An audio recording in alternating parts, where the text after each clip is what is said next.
where was the point that you realized like, oops, I'm in the Yeah. shit and I had a misstep? Yeah. I think for me, I realized I was in the shit. So I like at first just piled on more shit because I'm already in the shit. So let's have a shit party. And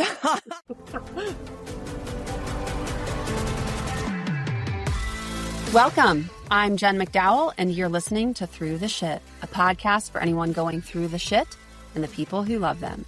In every episode, we'll hear a new story of loss, hope, and resilience, and how going through the shit led to something greater.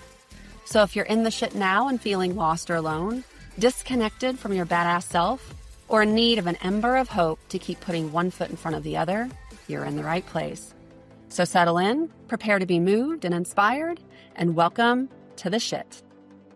Welcome, everybody. We're here for the latest episode of Through the Shit, where we hear stories of triumph over tragedy and all the amazing things that can happen by going through the shit.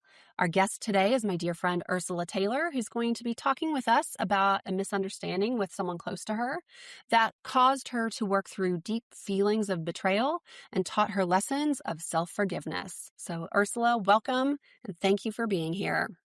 thank you for having me, Jen. Yeah. All right. Well, let's tell everybody a little about you. So, Ursula is a consultant and former litigator, and she now helps clients avoid the cost, drain, and uncertainty of internal and external conflict or tension. While her background is litigation, today Ursula uses objectives and methods that are not yet integrated into traditional legal systems. Ursula understands conflict is always emanating from human emotion and leverages her emotional intelligence and intuition to achieve efficient and sustaining outcomes for clients. Ursula also facilitates workshops and trainings to support leaders and teams in effectively navigating disputes, strengthening relationships, and avoiding internal breakdowns. Ursula helps organizations realize conflict as opportunity for growth. Ursula, welcome so much. Hi. Thank you. Yeah. Well, listen, everyone who has been listening to this podcast knows what my perspective is on this idea of what it means to go through the shit. So I'd love to hear you talk a little bit about what that phrase means to you. Yeah, I love that phrase. For me, through the shit, I think the important word is through, right? We all have shit, big and small, every single day. And we have the big ones that kind of knock us on our ass, and we have the small ones. But are we moving through it? Are we getting to the other side? So for me, through the shit is when we've actually learned the lesson, actually grown from the opportunity, actually taken in what needed to be taken in. And then you don't experience it again. My Yeah. belief is that if you don't get through the shit becomes a pattern in your life. Yeah. Okay. I feel like there's a lot there because I feel like sometimes my shit repeats itself. So That's maybe, okay. yeah. But before we dig into that, are you ready? You want to tell me your shit? Sure. Yeah, Okay. I can share. So I had one this week, and I got your email to prepare for this around the same time I was dealing with this. And yeah, it was my partner, a misunderstanding, and I saw some communications that didn't feel good to me. It felt like a betrayal. Communications with another person and plans with another person that were sort of not disclosed to me in a way that didn't feel good. And, it brought up a lot of feelings for me and a lot of lessons too, and a lot of growth as I sort of felt into it. And I view conflict differently. I view tension differently than most people. And I have practices in my own life that I bring to my clients that are more holistic and introspective, and they're powerful and effective. But in this instance, I was going through the shit and I lost my shit. I really lost my shit. I got really upset with this person, and I rage texted him. I rage texted him for a long time. And in the moment, I sort of knew this isn't me, this isn't peace, this isn't a high choice, but it was just what happened. And the next day, I was processing it. I still felt a little righteous, which, and then I'm quickly like, righteousness isn't the solution. Why am I feeling righteousness? And I was having a hard time. And I realized I have to forgive myself. I haven't forgiven myself. And the lesson for me, the bigger lesson, there's a few, but one that comes out that I think is really important for your audience members is the importance of self-forgiveness and compassion for self, and how that has to happen first or nothing else will be productive. Yeah. Yeah. So thank you for sharing this story. And it brings up so much for me. And I think one of the things that you talked about that let's start with is this idea of small shit. Some of the people who come on this podcast talk about some big momentous thing that happens, but it's not necessarily just big shit that we deal with in the course of our lives. One of the things that I think about is like that day where just everything seems to go wrong. And, one thing just is like the straw that breaks the camel's back. It's the day that you get the speeding ticket, you get yelled at by a coworker or a client or something.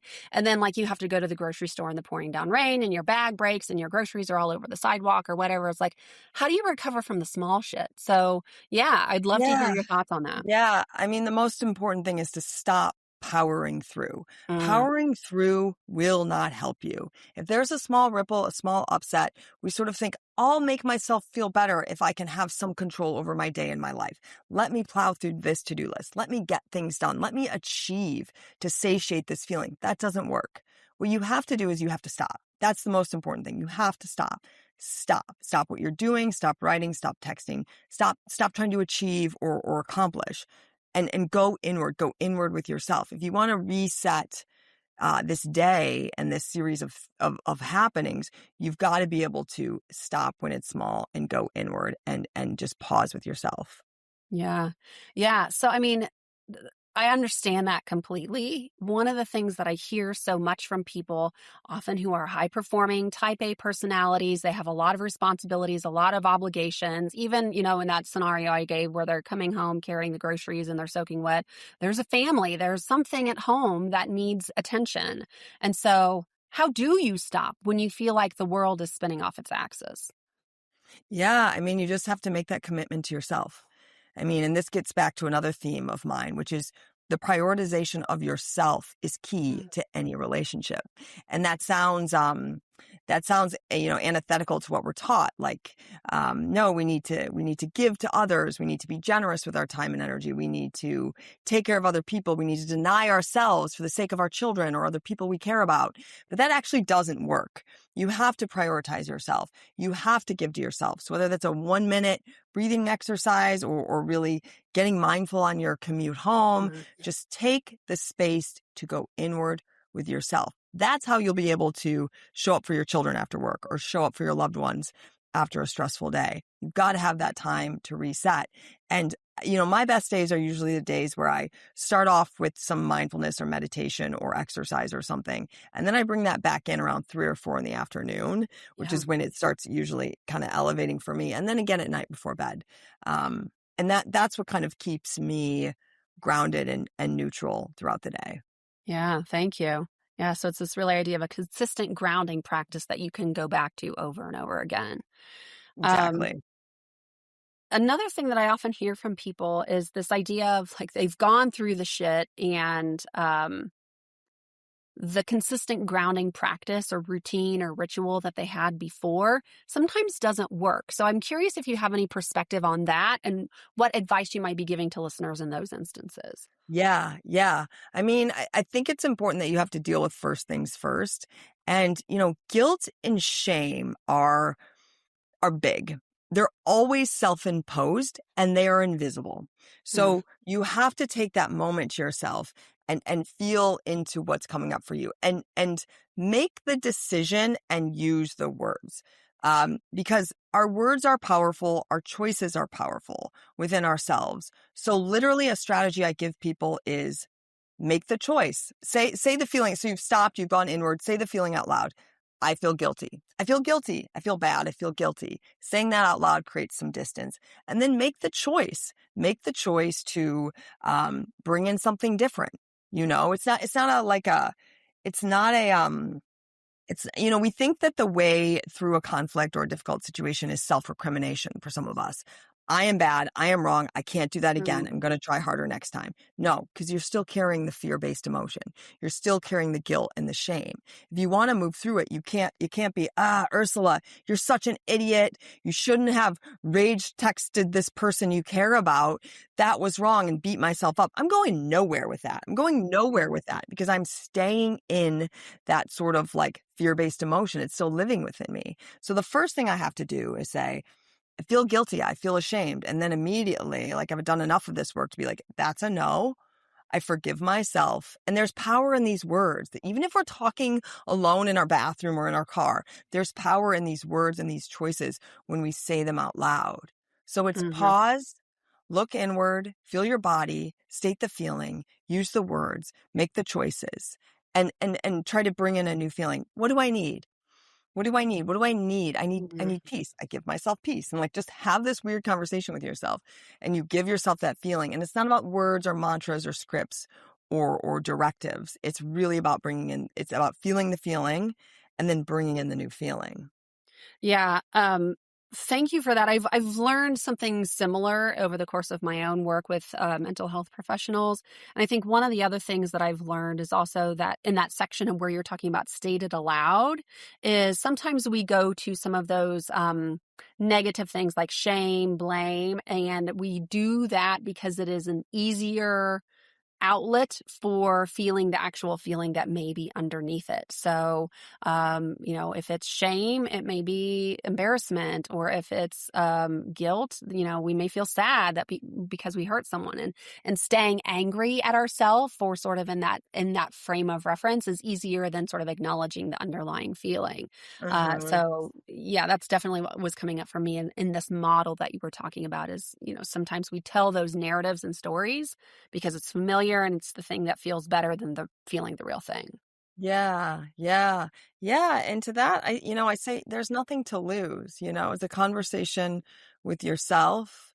And that, one thing you could do is say, I give myself safety. What do I need? I'm afraid of going into my feelings. I give myself safety. I Yeah. give myself a feeling of trust in myself. I give myself a feeling that I'm going to be okay. So some things like that. And a lot of times it's like there's just a precursor layer of fear or fear-based emotion that has to be contended with.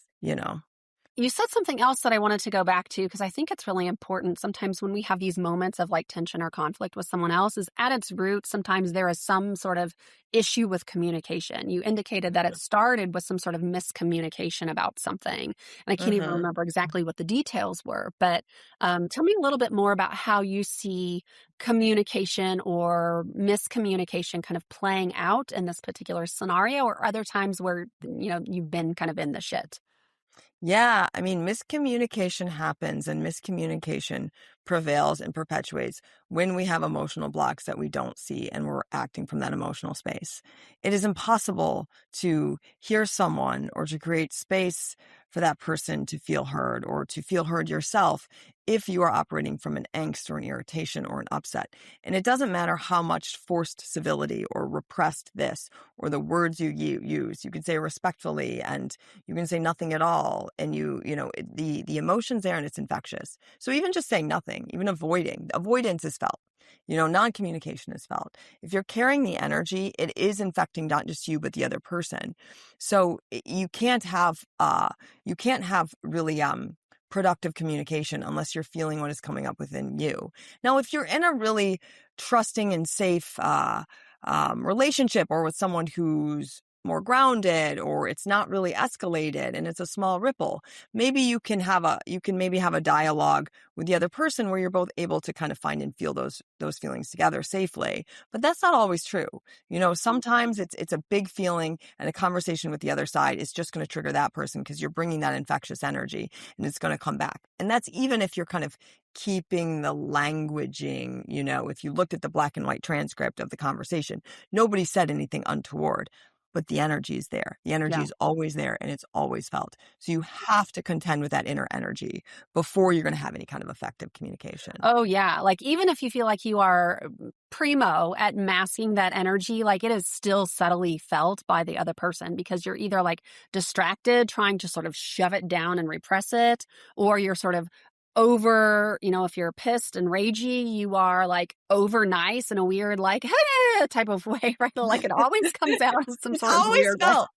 Have Yeah. you ever have you ever sat there and tried to write the email that sounds not mad when you're mad? Or have you ever received that email where the person spent 2 hours on it, but it's like they're pissed? It Yeah. always comes through. It always comes through because we're humans and we're emotive and we feel and we're intuitive and all of these things. Yeah. Yeah. So let's take this another level deeper then, because you are a litigator. You have a background in like people getting pissed at each other in professional context and then Uh-huh. sorting through that. So like, how do you see this idea of miscommunication or shitty communication playing out in the work that you have done as a litigator and that you do now, kind of bringing these non-traditional techniques to dispute resolution?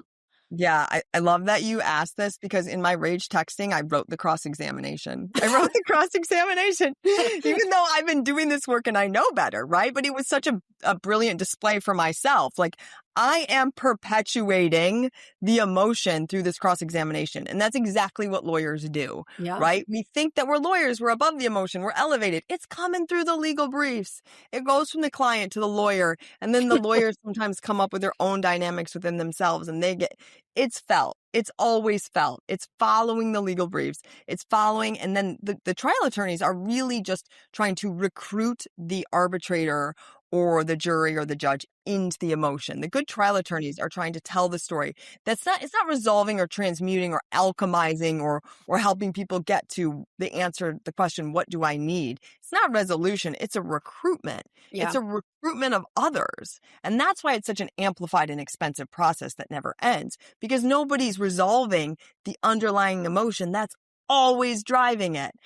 And so for me, I know this intuitively because of just who I am and how I live my life. And then I'm practicing as an attorney and I'm just seeing it all. Yeah. So, Oh, totally. And I'm also a lawyer. I think most people probably know that, but I don't practice actively anymore. And so hearing you say that makes me think it's one of the things that, may be a disservice of our obligation to be zealous representatives of our clients. Because I remember days when I was practicing, like, you have to come out of the gate swinging, right, with your perspective and sort of like will the other side into submission. So it also reminds me of a story I heard not too long ago about someone getting advice never to apologize, because even if there hasn't been fault, when you apologize, it puts that idea of blame in someone's head. And I'm like, as humans, I don't know if I agree with that. Sometimes all the person needs is just a stinking apology.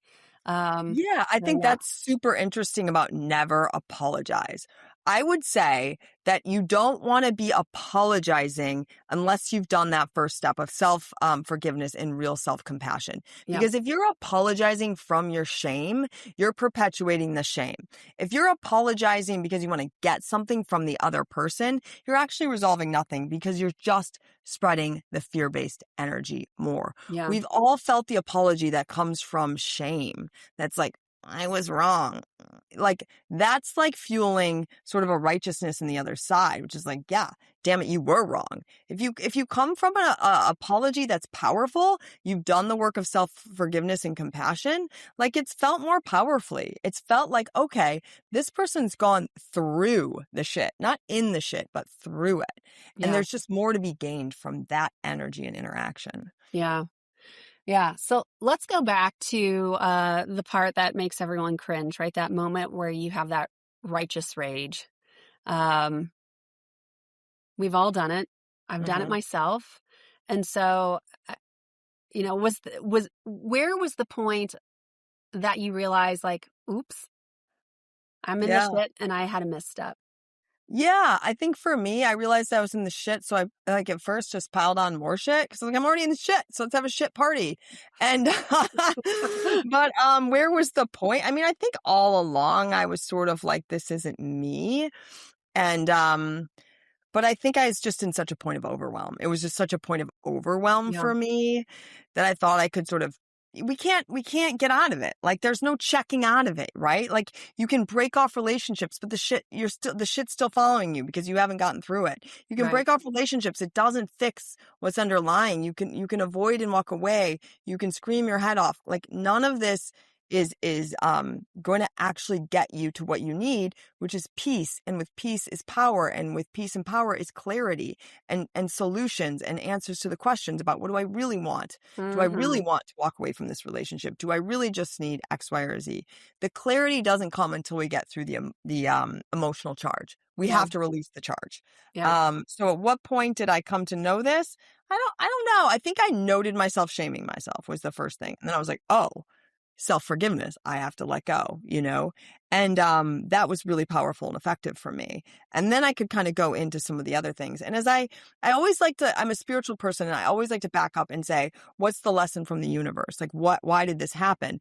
And oddly, I think part of it was learning self-forgiveness and compassion. Like, I'm not the kind of person who does things like this. I like my background and my issue, like in my history, is I don't have things to apologize for, because I just keep my feelings small and don't feel them and don't act from them, and I don't do anything egregious, right?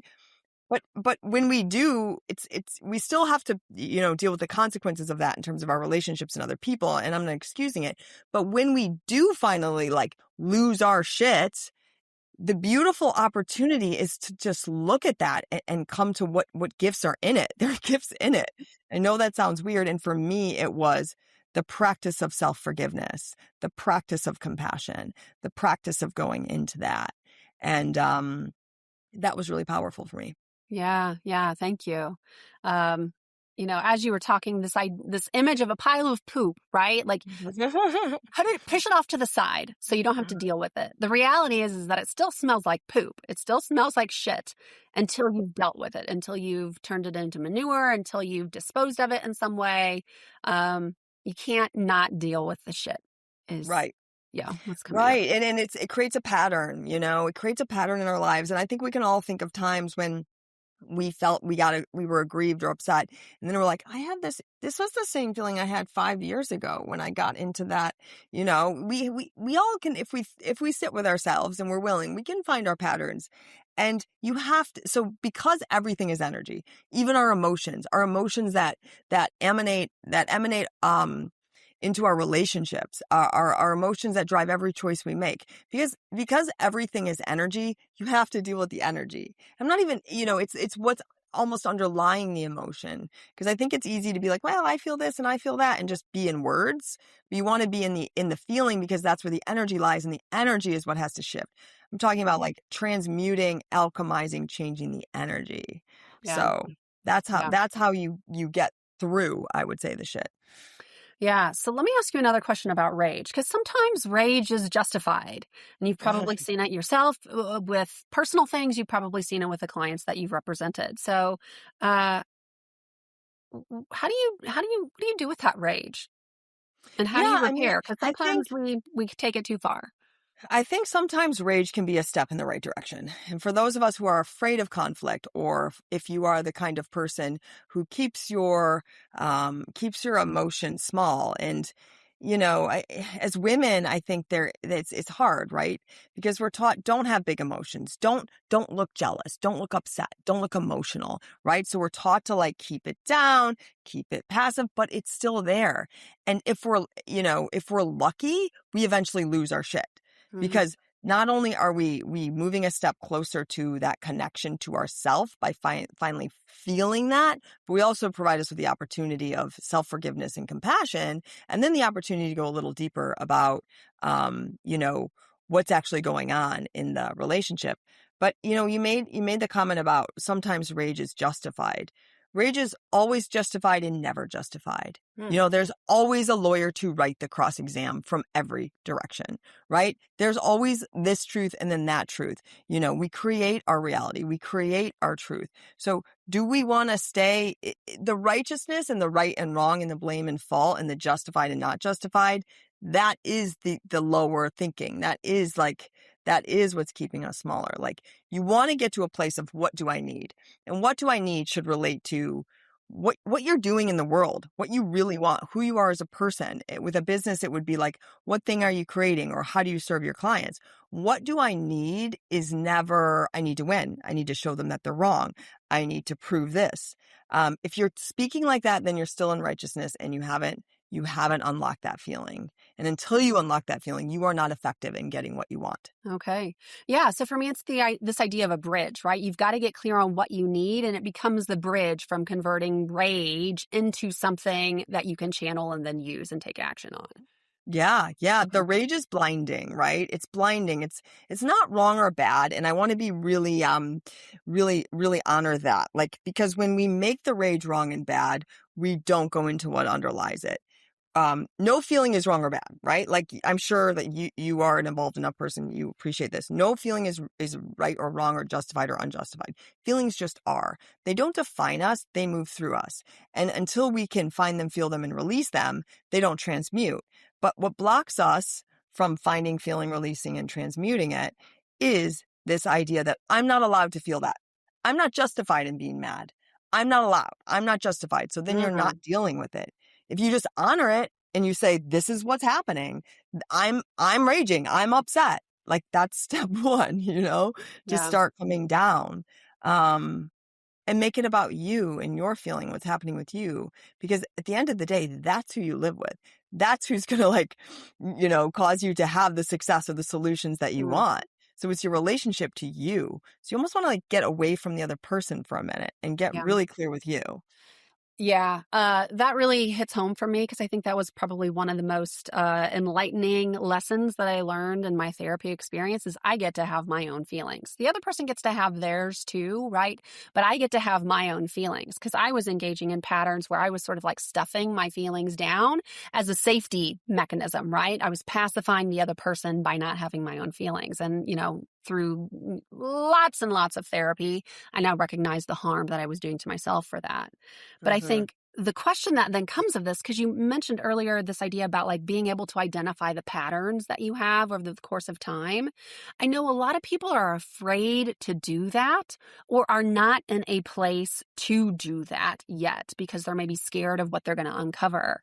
And so as you were talking, I was kind of listening to listening to what you were saying and thinking, it's pretty woo for someone who was a lawyer. And so if you're willing and open to do that, I'd love to hear how you got from this path of like stuffing your feelings and writing the cross examination to this place of like creating this space. I would love to hear Yeah. that. Yeah. I mean, I didn't start like wanting to deal with fear and feelings. I didn't even start this consultancy a few years ago wanting to talk about fear and feelings. I just wanted to solve problems and help clients get to where they wanted to go. And parallel to this professional journey is my own personal journey.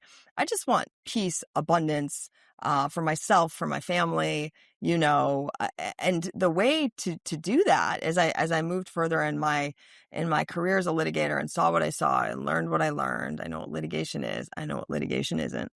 And I came to realize the root of it all is our emotion. And as I'm dealing with myself and I'm evolving with my clients, I want the end result. I want abundance. I want peace. I want happiness and success.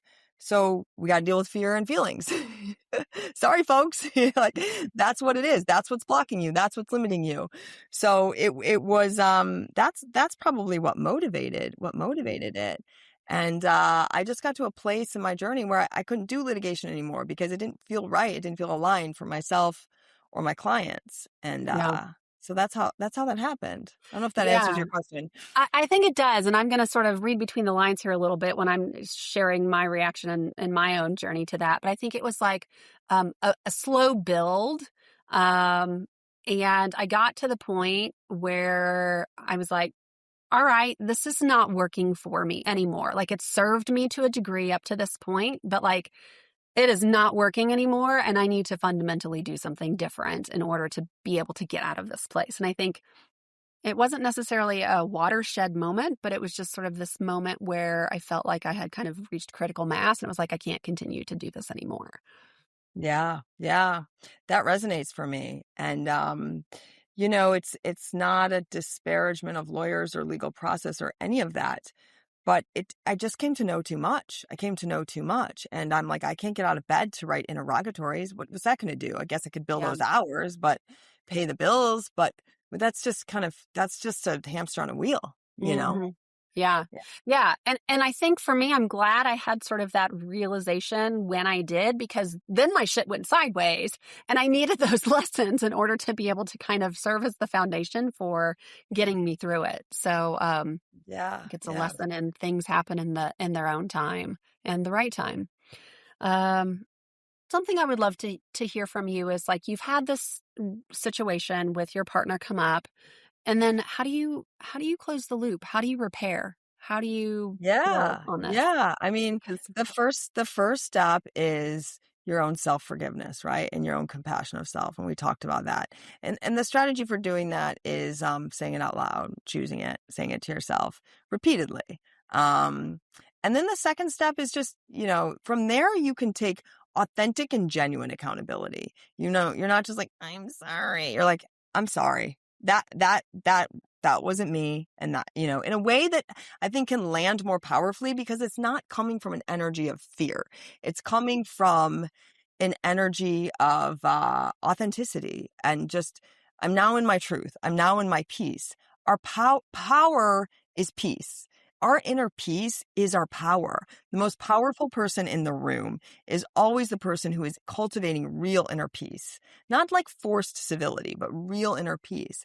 And then that's infectious. And I think it's really important then, once you've sort of taken accountability in a way that's authentic and real, to give the other person space too. The other person was probably triggered too. They're upset too. I'm not responsible for that person's upset. I'm not. I know it sounds like I am. I did a horrible thing. I rage texted. I'm responsible for his feeling and I need to solve his feeling. I can't. Right? Whatever comes up for someone is actually not the responsibility of the person external. The only person who can deal with that and go into that is the person feeling it. Whether that's unworthiness or insecurity or whatever it is, like I have to give that person the space and the opportunity to go and transmute that for himself. Yeah. So it's this work that has to be done on both parts before you can come together and sort of resolve it. Yeah. And our energy is infectious. So I maintain that conflict can be resolved by one side. One side can resolve a conflict. I don't have to work with both parties. And the reason I don't have to work with both parties is because if we can get one side to a place where they have transmuted that underlying energy that is driving the tension, they have come to a true peace within themselves about it. They have let go of the blocks and they've gained clarity about what they need. They're going to bring a more powerful energy to the dynamic, a more powerful energy to the other person. And the fear-based emotion doesn't stand a chance. Yeah. So whatever righteousness or upset that the other person has, it's not going to be able to stay in the face of something that's like really peaceful and powerful and caring. I mean, and that doesn't mean the relationship can survive. Like people can have boundaries and they can grow out of relationships and they can say, this isn't for me. It doesn't mean it's going to save a dynamic or relationship, but you can come to that decision from peace. You can come to that decision from clarity and not a righteous rage of like, F you, I'm done with you. I never want to talk to you again. But more of a like, relationships are really over when people are like, okay, yeah, I get it. And I just think we don't resonate. This isn't what I need, if you're really saying that from peace, then you know. Interesting. Yeah. So what would you tell someone who is in relationship with someone else who has not taken that step of doing the internal work? Maybe you've done the internal work, the other person has not done the internal work, but until, because of that, it feels incomplete to come together as a unit again. Right. That's where boundaries are really important. So you're bringing a more powerful and peaceful energy, but they keep knocking you down and they're really low. And it feels like this, you really are getting to a place where you can't continue to evolve and heal in the energy of the relationship. Yeah. Boundaries are really important. You need to take more space. You need to have certain rules about how people speak to you. And like going a little bit further, I would say, the question of the narcissist comes up a lot. You're with someone who can't and won't. So no amount of your own internal work is like really infecting the other side. And I think where you ultimately get with a narcissist is that you walk away from the relationship. The strategy as you heal, the strategy that I give people for dealing with a narcissist is to just talk at them. Make sure you are sourcing your energy from within, because the narcissist will keep going to whatever triggers and layers you have. So as you're like healing and releasing and coming to your peace, they're finding the next. So when you have to speak with them or deal with them or interact with them, know your truth, know your power, have your peace, and just give the statement or the instruction or the thing or the share and expect nothing in return. and keep sourcing your energy from you. Yeah. So it's this more directive approach and you're giving less Yeah. to the other person. Yeah. If you're dealing with a full on narcissist, don't try, don't even try for like an open collaborative, let me Mm. hear what you have to say, because you're not dealing with truth. So it's really more about a very boundaried conversation where you are continually coming back to you, coming back to you, coming back to you, dealing with the little triggers that might be coming up and making sure you source your energy from you and your words from you and not a reaction to that person. Yeah. Yeah. Thanks. So let's talk a little bit about, these opportunities to sort of reflect, figure out what you need, do the repair. So what would you do differently and how do you move forward? Oh, in my story, Yeah. nothing. I would do Nothing. nothing differently. I mean, it won't repeat itself. It won't repeat itself because I've learned it, but I had to go through it to learn it. So that's the other really important and novel thing that isn't, I think, really spoken of and replicated in our society and our culture is that, and I don't want this to come out the wrong way, but the losing of your shit and the outrage, while there's consequences for it, there's opportunity in it. And sometimes we need that.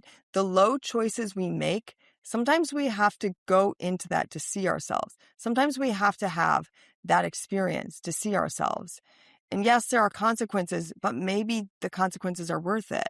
And I don't mean it's ever okay to hurt people, but Mm. but maybe I needed it. Maybe the other person needed what's coming up for him.